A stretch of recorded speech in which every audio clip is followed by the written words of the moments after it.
Hello, friends. I'm Cassandra Harris Towner, And I'm Diana Bernard. and as licensed mental health counselors, we're unpacking the quiet, complex griefs that don't come with a funeral because you can't heal what you don't acknowledge. Welcome to the Living Loss Podcast. We're so glad you're joining our conversation as we name these losses and create a meaningful path forward together. Please subscribe and share this episode with a friend. It helps us grow this community and reach others who need to know that their grief is valid. Let's dive in. Before we bring in our guest, we talk about quiet losses on this show, and today we're looking at the hidden grief of hearing loss. We often focus on the physical or medical side of losing a sense, but we rarely talk about the emotional exhaustion of trying to navigate a world built for the hearing. Exactly. From a clinical perspective, this brings up a profound identity crisis and disenfranchised grief. Disenfranchised grief is the daily strain of listening fatigue, the isolation of feeling left out of conversations, and the visible pressure to minimize our struggles to make others feel comfortable. It hurts because it threatens our core human need for connection and belonging. Today, we're going to bring in someone who truly understands this journey. Our guest today is Vanessa Branch, a proud mother of two and a passionate advocate for the hard of hearing community. Her journey with sensorineural hearing loss began at the age of 7. Today, she wears a hearing aid in her left ear and a cochlear implant in her right, a life-changing technology she received in 2019. As a woman of color, Vanessa spent many years of trying to fit in before learning to embrace her differences as strengths. Today, she is a case manager, an Advanced Bionics Mentor, and the founder of National Hard of Hearing Forum. Vanessa, welcome to the show. Yay! Hi, ladies. Thank you. Thank you. Thank you, ladies, for inviting me to your podcast.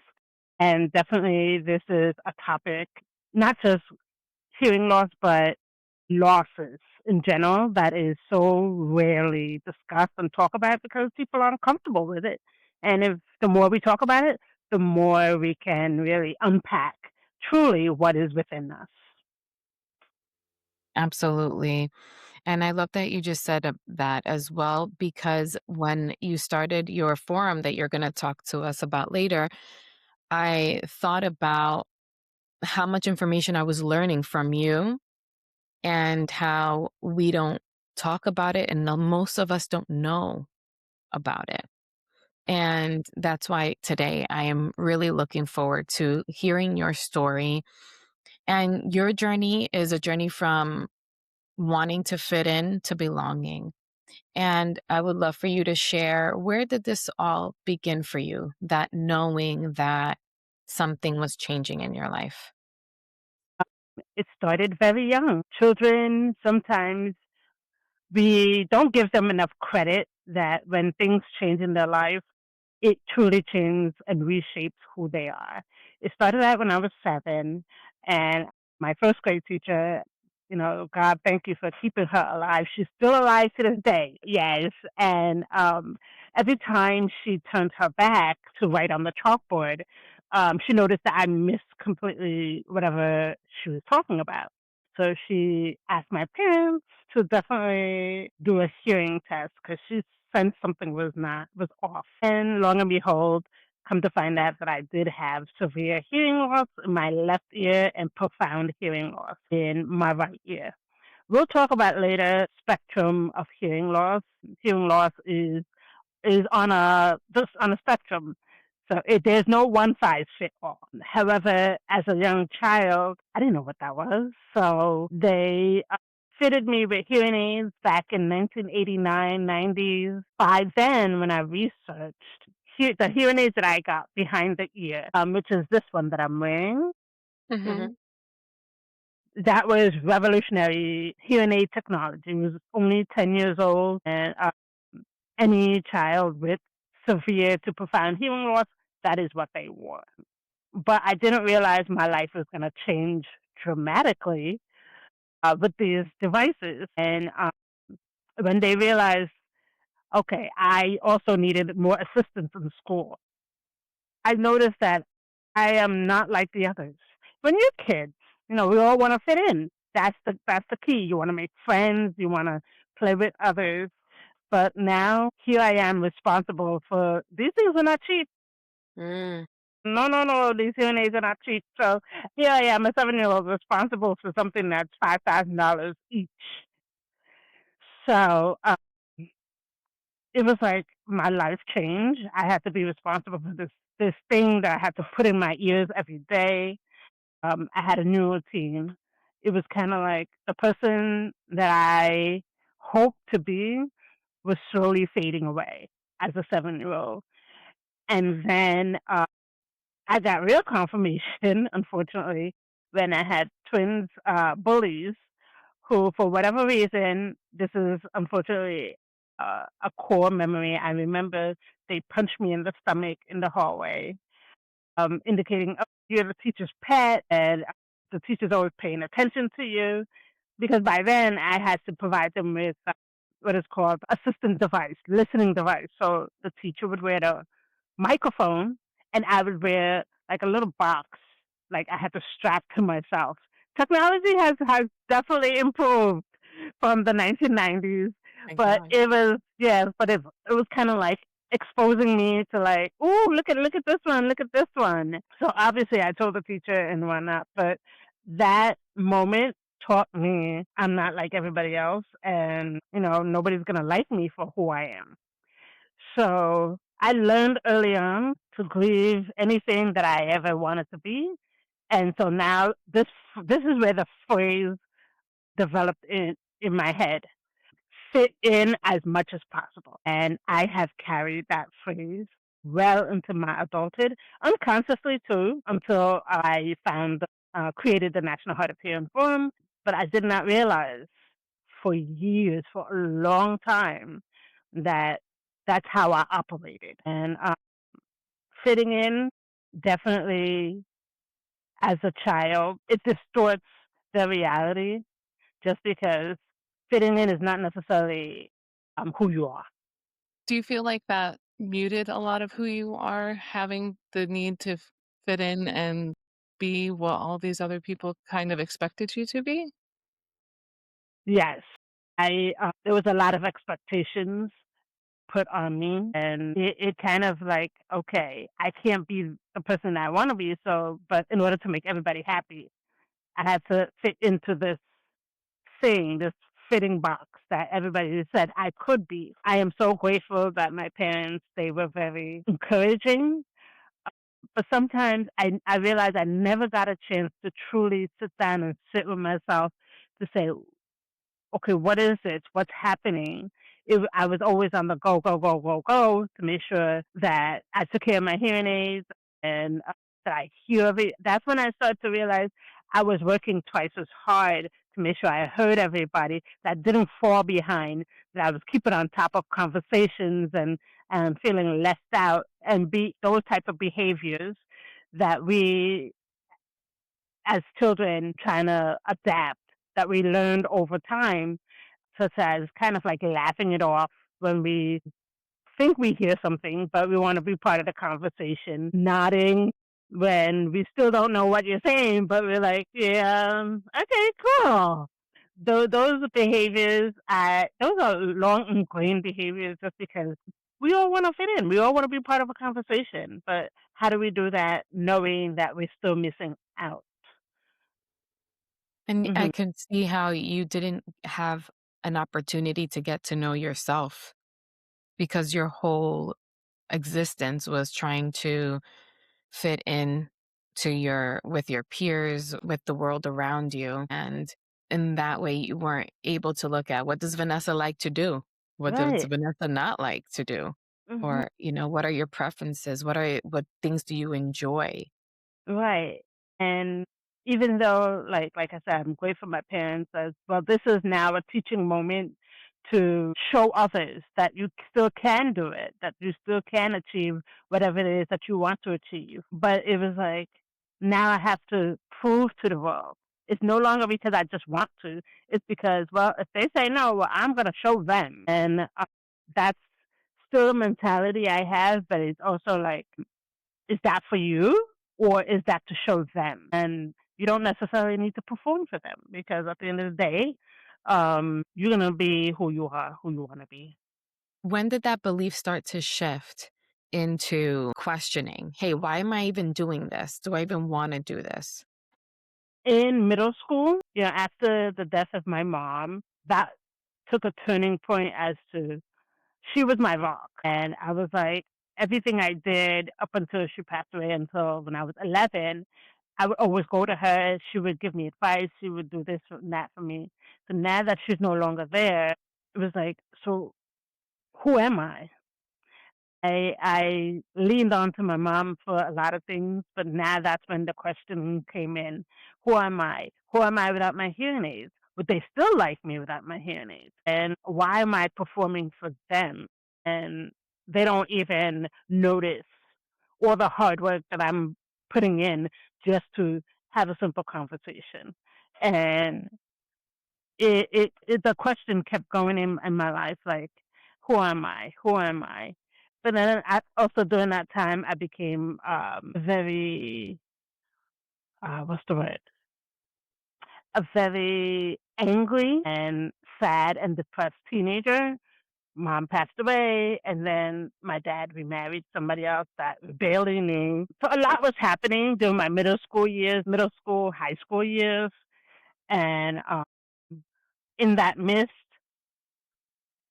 it was like a lot of who am I? Where do I fit in? Where do I belong? Because I was raised in a predominantly white neighborhood and everybody saw the bubbly side of me, but nobody knew that I was still fighting that, that battle, that struggle inside me. It was to the point where I had one friend, I was part of the National Honor Society.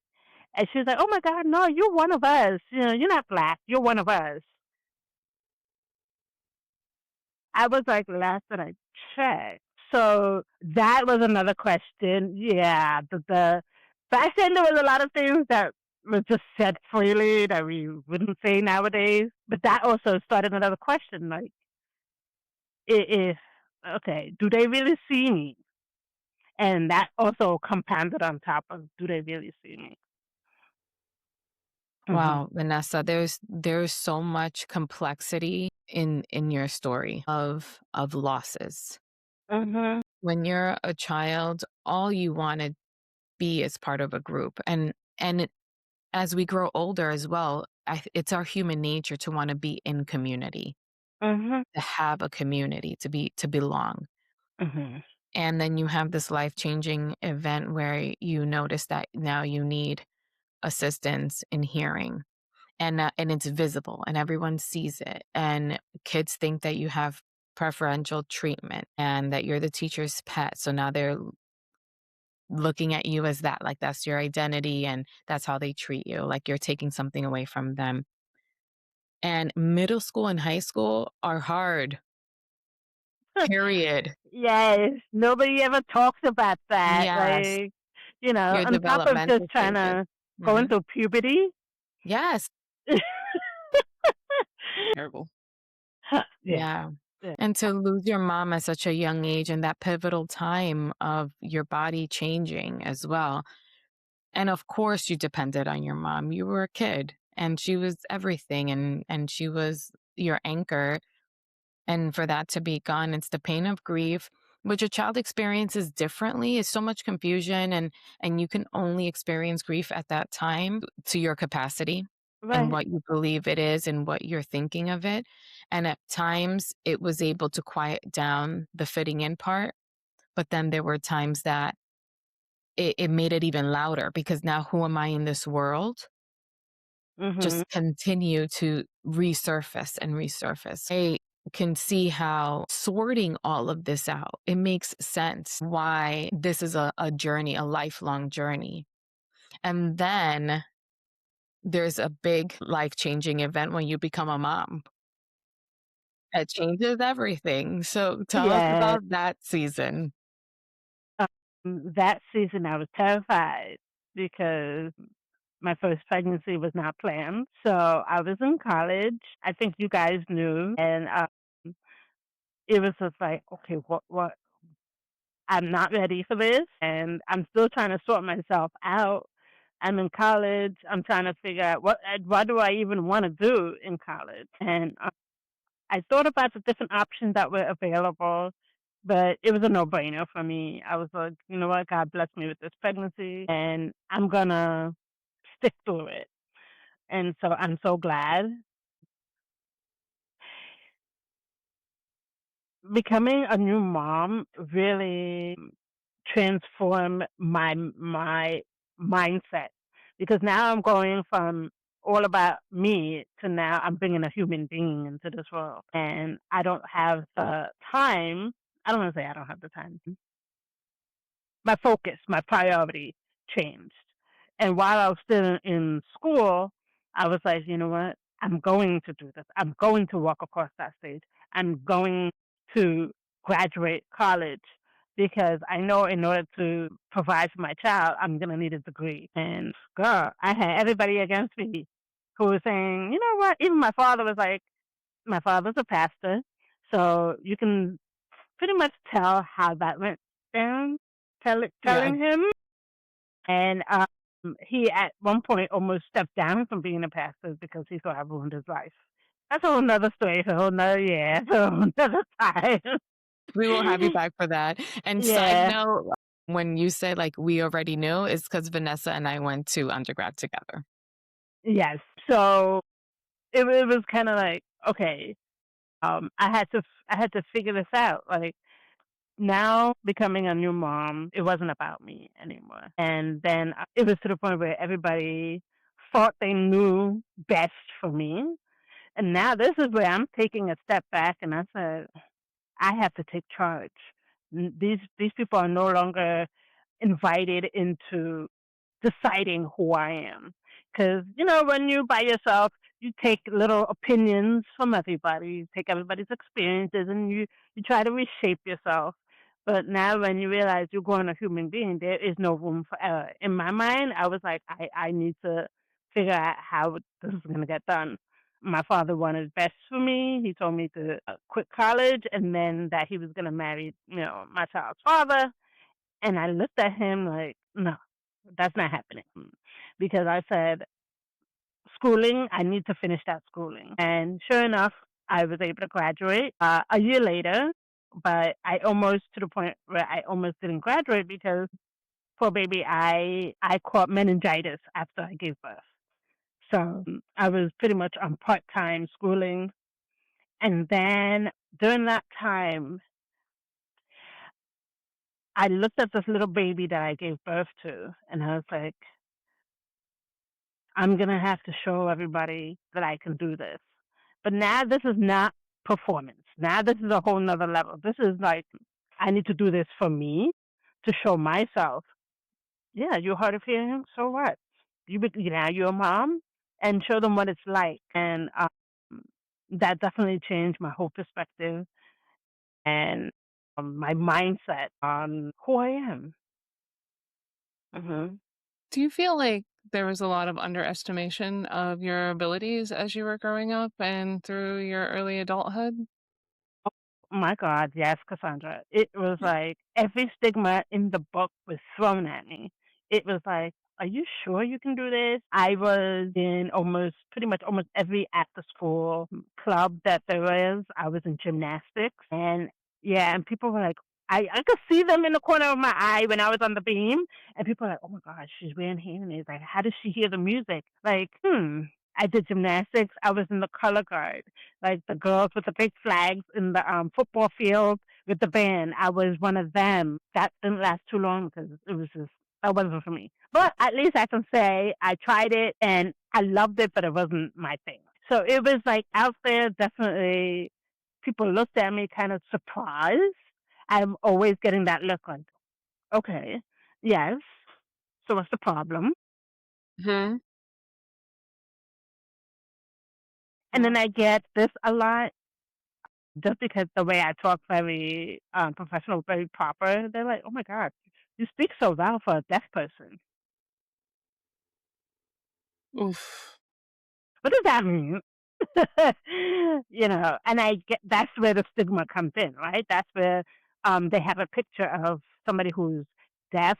When I say I'm hard of hearing, means I'm hearing enough to have a conversation with you, but I still need assistance with these devices. So definitely, it was a lot of like stigmas that I had to break. Hmm. And within that, there is also stigmas within the communities of deaf and hard of hearing, whether there's a use of technology or not, and all that it all entails. Can you tell us more about that part? Yes, yes. I didn't realize it in my middle school, high school years, just because I grew up in the hearing community, so I was sheltered. But once I got out, and especially being a mom, I people started signing to me once they see I have hearing aids, and I lip read, so I lip read very well, and I had to explain to them I don't know sign language. And I would get different results. Some people would be like, okay, no problem. And then I would get people who can give me stink face. So, okay. And it was like, I can't help how I grew, you Yeah. know. When I grew up, they immediately put hearing aids on me and then put me in mainstream schooling. They were about to put me in special education, but I took like one of those tests in first grade. They tested me in first grade, and I scored a third grade level. So they were like, "Oh well, yeah. So she don't belong in special education. She's fine." But I did not have access to American Sign Language just because back in the '90s it was either you were deaf, completely deaf, and then they would put you into like a special American Sign Language school, or you were hard of hearing like me. But people and children like me back in the '90s did not come too far and in between. As far as I grew up, I was the only person who wore hearing aids who was like me.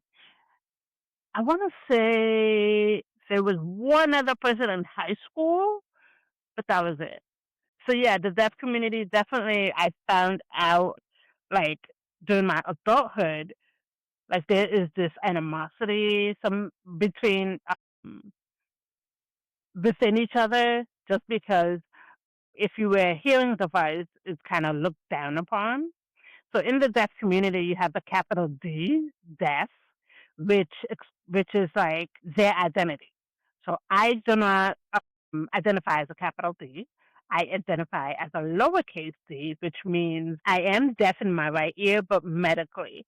So the capital D deaf community, when they encapsulate that in their culture and their identity, they do sign language. They have a whole college for the deaf community. And so that is what we mean by distinction. A lot of people nowadays, with the cochlear implant coming out, they feel that the community feels threatened.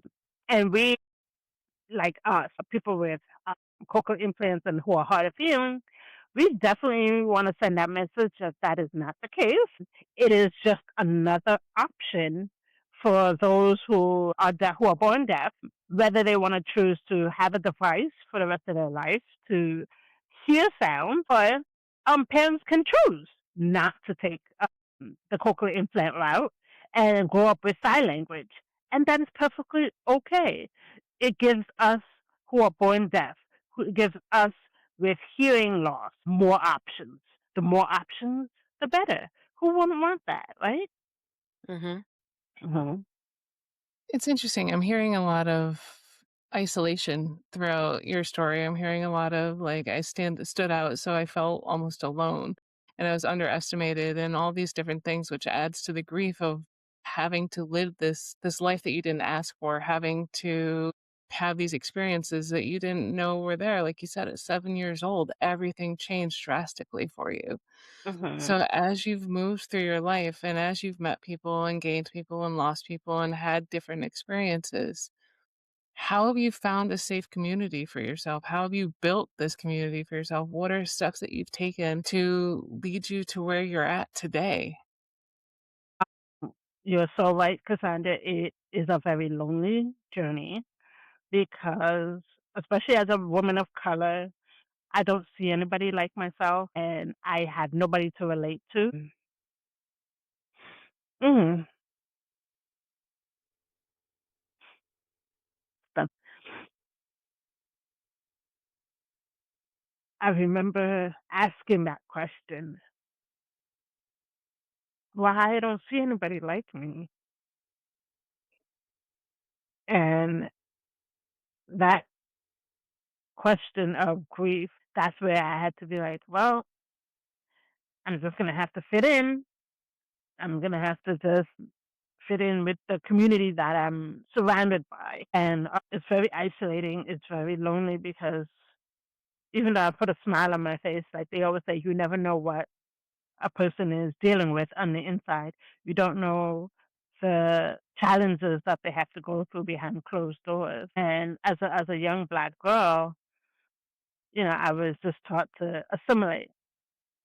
So that's a very hard habit and behavior to break because that was the only way that I could protect myself, the only way I could kind of like felt seen as a human being, and then try to talk proper. And I took speech when I was in second grade. So I had if it wasn't for the speech that I took, I'll be talking with a lisp.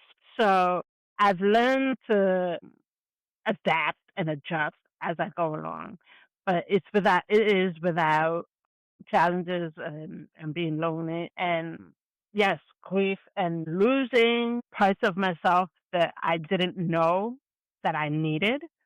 And that's when we talk about now coming into adulthood. It's like, wow, that little girl lost so much. And I said, I would never want anybody to feel that. And once I had my cochlear implant surgery and I'm walking around pretty much like a billboard with it on, I've had people of color come up to me and say, oh my God, I've never seen anybody with it on. How did you get it? And questions. People started asking me questions, this and that. And I've had those people of color too who have audiologists that they go to regularly don't give them that type of information. And I said, oh no, no, no. This is not an information that should be kept under wraps. Everybody should have access to this, whether, you're black, purple, red, green, whoever. And that's when, especially to working in the field that I work in as a case manager, fitting in does sometimes have its consequences to the point where I burnt out at work. And then I didn't even know the symptoms of burnout. Like I was just knowing that I just could no longer concentrate after an 8-hour workday. And because, as a person who's hard of hearing, your brain is doing multiple tasks more than a normal person would. You have to make sure that you are hearing correctly, that you're participating in the conversation correctly and that you get the cues right and that you laugh at the right moment and you get the joke and this and that. And so by the time an 8-hour workday, we are drained. And somebody had mentioned it and I didn't realize there's a such thing as listening and concentration fatigue. And I said, oh, well, that's me. And that's when the wheels started turning, and I said, and I can only imagine others who are also have hearing loss going through this. And I said, people of color definitely, with the people coming up to me, and I said, that's it. Because whenever you start a new business or something like that, you always want to know what it is that the society needs. And when I did my research, there was no resources for just the people who have hard of hearing. There's plenty of resources for the deaf, and I'm not knocking the deaf community. I always say that just because, I don't want them coming after me. Um, but where is the space for those who are hard of hearing? Because we're in the middle. We we we have hearing loss, but not enough to be in the deaf community. But we have hearing loss, but we don't fit in the hearing community. So I always consider us to be like the middle child. Yeah, yeah. It's like we're there. Oh yeah, just go tag along with your older brother. Like I said, we have a voice too. Man, I'm gonna start this new organization for us, by us, and with us. And that's how the National Hard of Hearing Forum was born. That's amazing. Hmm. I love that you saw the need and you stepped forward to fill that need. That's beautiful. How has that been going? How is the National Hard of Hearing Forum going for you? When I first started, a lot of people did recognize. It was like, oh wow, that is true. Like while we're always grouped with the deaf community, but we have our own resources, our own limitations that the deaf community cannot fulfill. Um, and so I highlighted those differences, and a lot of people started stepping forward, and they were like, "That is me." And a lot of people of color said, "That is me." And I said, "And you are seen." I said, and when I talked to a lot of them, a common theme kept reoccurring. It was like I thought I was the only one, that looked like this. I thought I was the only one that was hard of hearing that was going through this. I felt alone, and I said, "Girl, we all have that feeling." I said, "You are not alone." I said, "We are all out there looking for each other and grasping for straws so that we can come together." And I said, "You know what? This community is where we're going to come together." And whether you're just getting a new cochlear implant, I can navigate you through that, and I've been through that experience. And whether you're wearing a hearing aid, I've worn hearing aid all my life. I can navigate you through that experience as well. I was given a choice to whether I wanted to become what they call it, bi binaural, meaning I would get another cochlear implant on my left ear. And I said, you know what? I'm not going to do that just because it is very rare, and I have a rare opportunity to be in both worlds, device-wise options. So I'm gonna take that opportunity to definitely speak on it because, it is unheard of where somebody wearing 2 different types of devices in their ears. Yeah, it is. I Mhm. that is the that's a beautiful, culmination to your story of creating the community, Mhm. Yeah. creating what you always wanted or needed for someone to see you and say, "She's like me," Mm. although you didn't have that, and that could be so healing for you as well. It really was. I didn't like I said, I didn't realize my 7-year-old little girl was like, "Yay, I'm seen!" "It's me, that's me." Mhm.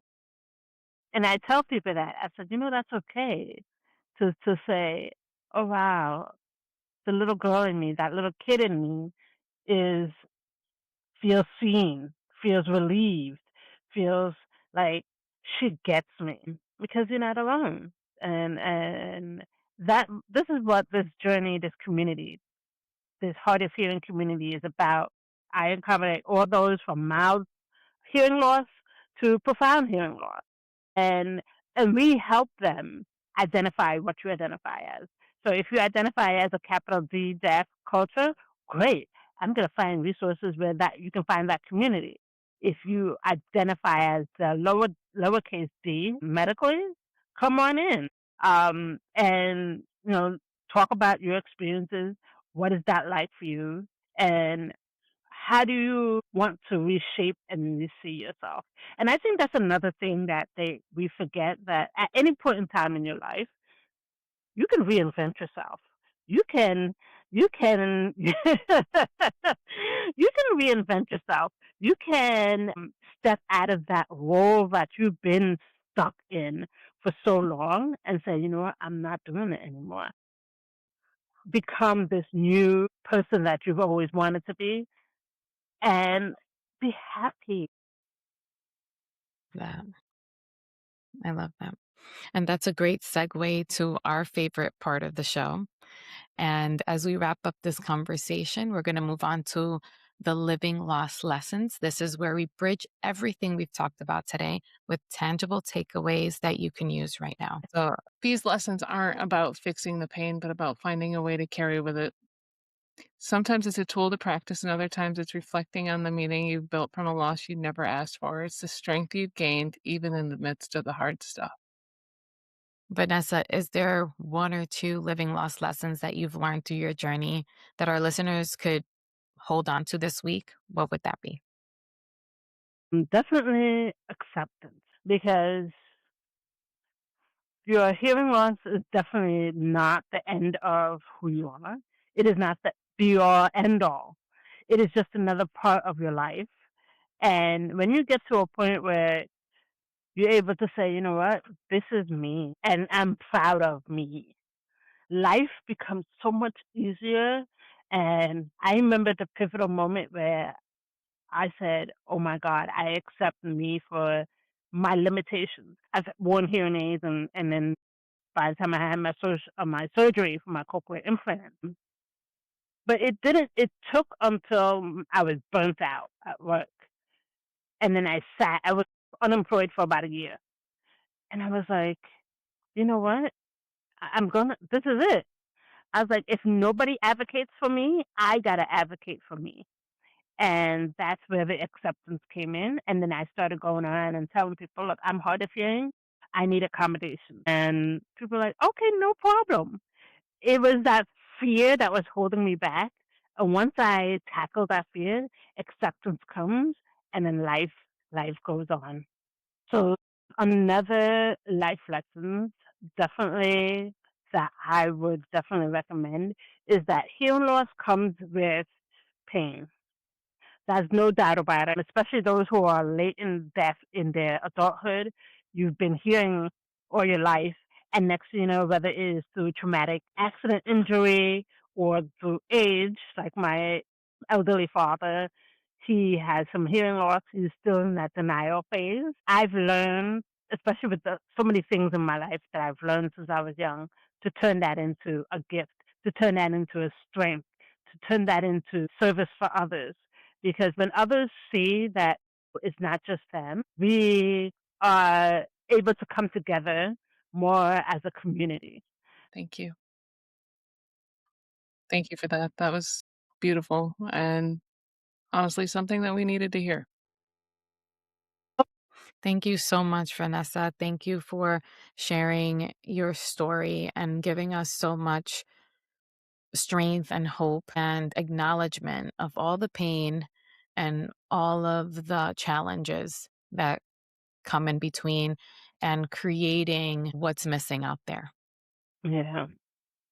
And thank you to all of our listeners for being a part of our circle today. If you want to connect with Vanessa, check out the National Hard of Hearing Forum at their website or follow them on Instagram, LinkedIn, and Blue Sky. It is all in the show notes. And Vanessa has linked her incredible free ebook on listening and concentration fatigue. And that's also in our show notes for you. Remember that by sharing this episode, you're helping us reach someone else who's carrying their loss in silence. Let's keep growing this community together. Subscribe, follow, share with a friend, and know that your story matters. Just as a reminder, this podcast is for educational and entertainment purposes only. While we are therapists, we're not yet your therapists, and this does not replace professional mental health care. If you feel like you'd like to speak to someone, please reach out to a professional near you. Thanks so much, Vanessa. We're so glad that you joined us today.